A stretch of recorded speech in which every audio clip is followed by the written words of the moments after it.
ورحمة الله وبركاته. تحية طيبة جميع الإخوان، كنتمنى كلشي يكون بخير وعلى خير. الإخوان بإذن الله عز وجل غنحاول نقدم لكم واحد الوصفة ديال كيف يتحضر الباطي يعني طبيعي ومنزلي وغيكون في متناول الجميع إن شاء الله. هذا كسكسو بيت فازك، يعني بيت مرشوش بالليل بالماء، منحاولوش نعجنو بيدينا، نقصو بيدينا، يعني نكبو عليه غير الماء حتى يغرق داك الكسكسو.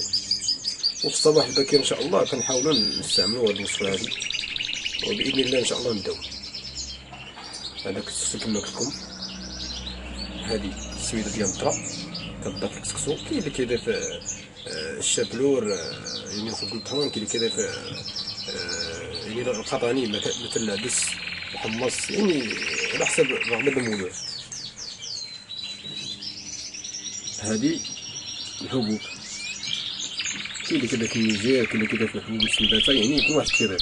انا فهاد الباطي هذا غادي نضيف ان شاء الله عز وجل، نصيب هاد الحبوب اللي كتوفر قدامكم، هي الشيا وزريعة القمح.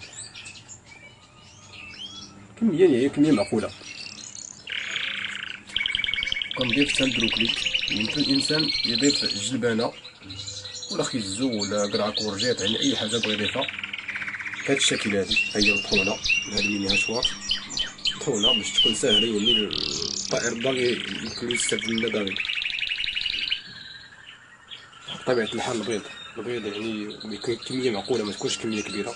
جوج بيضات يعني في هاد الباطي هذا تقريبا، هادي يطيح تقريبا نقول ربعة، فيها جوج بيضات. كنحكو بهاد الحكاكة ديال الخيزو كما كتلاحظو.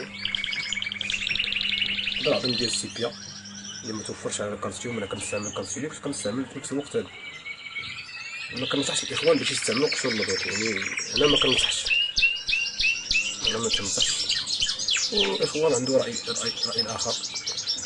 وهذا بيوتيفيت، كاين اللي كيستعمل الميطافيت على حساب البداله، بيوتيفيت على حساب البريباراسيون، ولا اومنيفيت على حساب يعني الفراخ، ولا المهم فيتامين اي مكمل غذائي كما كنديرو وخلاص البكتيريا فيها. كنستنى واحد اللحظه طوباك، وان شاء الله كنتمنى من الله عز وجل تنال رضاكم هاد الوصفه هادي، وحد موفق للجميع. الى اللقاء ان شاء الله في وصفه.